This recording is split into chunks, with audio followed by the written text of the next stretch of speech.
ओम नमः शिवाय। हर हर महादेव। कैसे हैं आप लोग? आशा करती हूँ आप सभी कुशल होंगे, स्वस्थ होंगे, प्रसन्न होंगे। मैं साध्वी अनादि सरस्वती आज एक और विषय के साथ आपके समक्ष आई हूँ। एक बहुत ही महत्वपूर्ण विषय के ऊपर आज हम बातचीत करेंगे। जैसा कि हम सभी जानते हैं कि हमें कई बार ये बताया जाता है कि तुम्हें अपनी शक्ति का पहचान नहीं है, तुम्हें अपनी संभावनाओं की पहचान नहीं है, तुम्हारे अंदर ईश्वर की अनंत शक्ति है, अनंत सामर्थ्य है।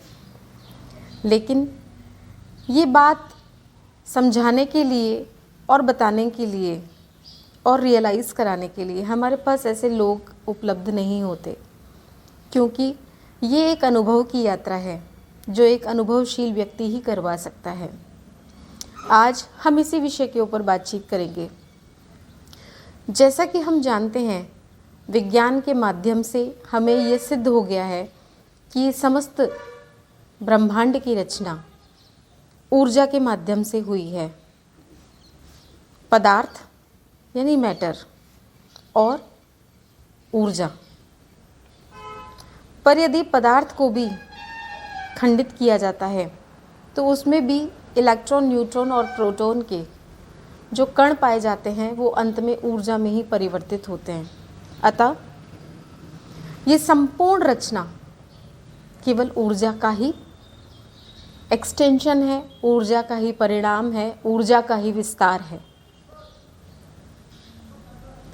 इस ऊर्जा के पीछे भी जो शक्ति है उससे भी कहीं अधिक सूक्ष्म वह वाइब्रेशन है। इस वाइब्रेशन के माध्यम से ही सारे जगत के कार्य, सारे जगत की योजनाएं पूर्ण की जाती हैं, योजनाओं को संपन्न किया जाता है और कार्यों को संपन्न किया जाता है। किंतु क्या आप जानते हैं कि पदार्थ जगत यानी स्थूल शरीर को ही ले लीजिए, इस स्थूल शरीर के अंदर भी मूल रूप से वो ऊर्जा ही विद्यमान है। शरीर का सूक्ष्म रूप है प्राण, प्राण का सूक्ष्म रूप है मन, मन का सूक्ष्म रूप है बुद्धि और बुद्धि का भी सूक्ष्म रूप है अस्मिता। और इन पांचों से मिलके हमारा अस्तित्व का निर्माण, जो कि हम जानते हैं, हुआ है। किंतु इसके पीछे भी एक सूक्ष्म शक्ति है जिसे हम प्राप्त यदि करते हैं तो हमारे लिए कुछ भी कार्य असंभव नहीं है। किंतु यह एक दिन का कार्य नहीं होता। अब तक हमारे साथ क्या होता रहा है कि जब हम छोटे थे, इस संसार में आए और इस संसार को देखना प्रारंभ किया, इस संसार को जीने के नियम समझने लगे स्कूल के माध्यम से, परिवार के माध्यम से, तो हमारी एक फॉर्मेशन और एक प्रोग्रामिंग की गई। हमारे मन में कुछ संस्कार डाले गए जिसकी वजह से हमें ये पता चला हम ये कर सकते हैं, हम ये नहीं कर सकते, हम ऐसे हैं, हम ऐसे नहीं हैं, हमें ये करना सही है, ये करना उचित नहीं है। हमें एक मर्यादा, एक सीमा और एक रेखा में बांध दिया गया। किंतु यदि हम उस फॉर्मेशंस को और उस प्रोग्रामिंग्स को चेंज करना चाहें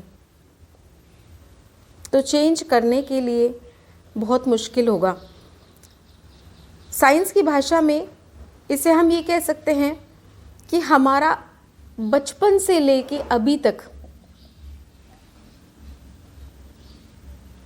जो फॉर्मेशंस तैयार की गई हमें प्रोग्रामिंग करने के लिए, वो प्रोग्रामिंग्स की फॉर्मेशंस हमारा एक मेंटल एग्रीमेंट हमारे अपने साथ होता चला गया। मान लीजिए किसी बच्चे को डांट दिया गया और ये कह दिया गया तुम ये नहीं कर सकते, तुम बुद्धू हो, तुम नालायक हो, तुम्हें कुछ नहीं आता, तो वो चीज़ उसके दिमाग में बैठ जाएगी और वो वैसा ही ट्रीट करने लग जाएगा। उसके अंदर वही संस्कार जन्म लेना चालू करेंगे कई बार वो कुछ स्टूपिड चीज़ों को और अधिक करने लगेगा। वो अपने आप को जाने अनजाने ऐसे ही एक्सेप्ट करना चालू करेगा और उसकी आगे की जो प्रोग्रामिंग है वो कंट्रोल होगी पहले वाली प्रोग्रामिंग से। यानी जो आपने उसके अंदर संस्कार डाले, जो आपने उसमें विचार डाले, जो आपने उसे बताया कि वो है, उसी हिसाब से उसकी आगे की वो उसे एक्सेप्ट कर लेगा। वो बालक उसे एक्सेप्ट कर लेगा, जो कि उसे भी नहीं पता उसने एक्सेप्ट किया, लेकिन धीरे धीरे धीरे उसकी प्रोग्रामिंग्स ऑटो कंट्रोल होती रहेगी। आगे जाके वही उसकी वाइब्रेशन और वही उसका व्यक्तित्व बन जाता है। अब कहने का तात्पर्य ये है कि यदि हमें इन्फॉर्मेशंस को कैंसिल करके आगे बढ़ना है तो हमें कुछ साधनाओं का सहारा लेना होगा।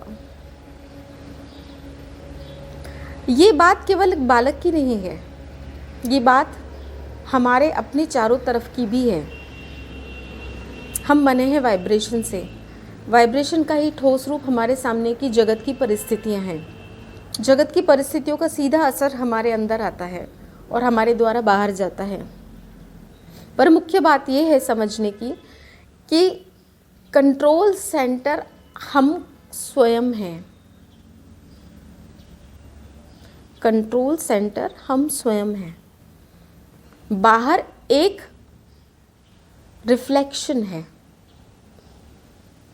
बाहर जो भी हमको परिस्थितियां फेस करनी पड़ती हैं वो केवल एक रिफ्लेक्शन है।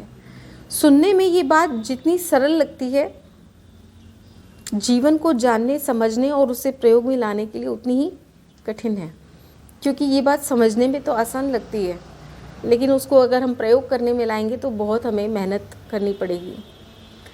कैसे अपनी वाइब्रेशंस को चेंज किया जाए? हर चीज़ एक पदार्थ के रूप में हमारे सामने है। पदार्थ जिसमें शरीर भी आता है, वस्तुएं भी आती हैं, परिस्थितियां भी आती हैं, और आप जानते हैं हमारे विचार भी उसी पदार्थ में आते हैं। और उन पदार्थों के पीछे की सूक्ष्म ऊर्जा क्या है? वाइब्रेशंस। इन वाइब्रेशंस को समझकर यदि हम नकारात्मक तरंगों को हटाएं और सकारात्मक शक्तिशाली तरंगों को उत्पन्न करें तो हमारे चारों तरफ का वातावरण तेजी से बदल जाता है। ईश्वर ने हमें बहुत सारी अद्भुत शक्तियां दी हैं, बहुत सारी शक्तियां दी हैं, जिसके बारे में अनभिज्ञ होने के कारण हम उनका सदुपयोग नहीं कर पाते। सबसे बड़ी शक्ति दी है शब्द की। Word is a power. शब्द ब्रह्म है। यदि हम हमारे जीवन में शब्दों का सही उपयोग करना शुरू करें और ये समझ के करें कि हमारे शब्द काम कर रहे हैं, जो कि सचमुच काम करते हैं, तो हम हमारे जीवन को और जगत को बदल सकते हैं। शब्दों का उचित उपयोग हमारे जीवन को बदल सकता है, क्योंकि ये सीधा हमारी तरंगों को भी प्रभावित करता है। इसीलिए सनातन धर्म में मंत्रों का उपयोग किया जाता है। उन मंत्रों के माध्यम से मन की शांति के लिए, संसार की शक्ति पाने के लिए यज्ञ, अनुष्ठान, मंत्र साधना, प्रार्थना, आरती, इन सब का निर्माण किया गया है। यदि हम इनको थोड़ा सा और सजगता से देखें तो हमें मालूम चलेगा वास्तव में ये हमारी नकारात्मक तरंगों को हटाकर सकारात्मक शक्ति को उत्पन्न करते हैं। और वास्तविकता इससे भी अधिक है। ये मंत्र, ये साधनाएं, ये प्रार्थनाएं हमारे अवचेतन मन को सीधा निर्देशित करती हैं, उनका प्रोग्रामिंग करती हैं, नेगेटिव प्रोग्रामिंग को कैंसिल करती हैं और पॉजिटिव प्रोग्रामिंग को डेवलप करती हैं। ठीक इसी तरह से यदि हम ध्यान करना शुरू करते हैं, प्रार्थना करना शुरू करते हैं, तो प्रार्थना के माध्यम से भी हमारे अंदर की नकारात्मक तरंगें निकल जाती हैं और सकारात्मक तरंगें हमारे अंदर विकसित होती हैं। ये तरंगे इतनी शक्तिशाली होती हैं कि हम इन्हें जितना चाहे विकसित कर सकते हैं और इन तरंगों के माध्यम से बड़े से बड़े लक्ष्यों को प्राप्त कर सकते हैं, बड़े से बड़ी साधनाओं को प्राप्त कर सकते हैं। केवल आध्यात्मिक जगत की नहीं, सांसारिक जगत की भी, क्योंकि ये संपूर्ण विश्व एक ही मैटर का बना है। संपूर्ण विश्व की चेतना, वैश्विक चेतना एक ही है और उस वैश्विक चेतना का सार क्या है? अखंड ऊर्जा। अखंड ऊर्जा। तो प्रार्थना और मंत्र शब्द शक्ति का ही प्रमाण है। इसीलिए एक प्रयोग हम कर सकते हैं, आज से हम थोड़े सजग हों अपने शब्दों के लिए और जितने अच्छे से अच्छे शब्द हम प्रयोग कर सकते हैं काम करने के दौरान, लोगों से बातचीत करने के दौरान, अपने आप से बातचीत करने के दौरान हम उनका प्रयोग शुरू करें। इसी प्रयोग की एक एडवांस प्रैक्टिस मैं आपको बताना चाहती हूँ। सेकंड लेवल की प्रैक्टिस वो ये है कि जब आप शब्दों को बोलते हैं तो केवल यंत्रवत मत बोलिए, उनको पूरा माइंडफुलनेस के साथ बोलिए। मतलब उनको पूरी अपनी इंटेंशंस के साथ बोलिए, तो आप देखेंगे आपके शब्दों में बहुत गहराई आ गई है, बहुत शक्ति का संचार हो गया, क्योंकि intentions plus expression is equal to double power. इस तरह से जब आप प्रयोग करते हैं तो उसका इम्पैक्ट और तेजी से आपके जीवन पे आपको बहुत जल्दी दिखाई देगा।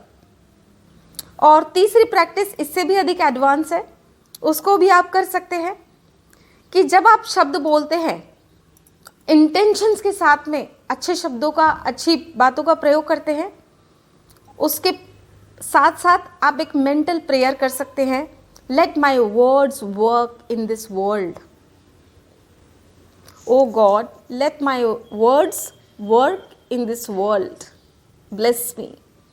प्रभु मेरे द्वारा बोले गए शब्द इस संसार में कार्य करें, मुझे आशीर्वाद दीजिए। और ये विश्वास कीजिए कि ये काम कर रहे हैं। आज ये 3 प्रैक्टिस मैंने एक ही लेवल की, अलग अलग डायमेंशंस की आपको बताई है। इसको आप प्रैक्टिस करिए, ये बहुत बड़ी साधना है और आपकी तरंगों को प्रभावित करने के लिए, इन्हें शक्तिशाली बनाने के लिए और इन्हें बहुत पावरफुल बनाने के लिए काम करेगी।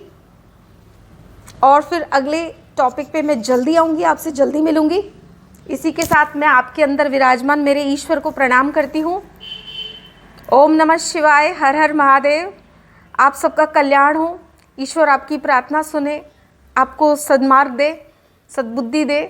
अस्तो माँ सद्गमय, तमसो माँ ज्योतिर्गमय, मृत्यो माँ अमृतम गमय। ओम नमः शिवाय, ओम नमः शिवाय, ओम नमः शिवाय।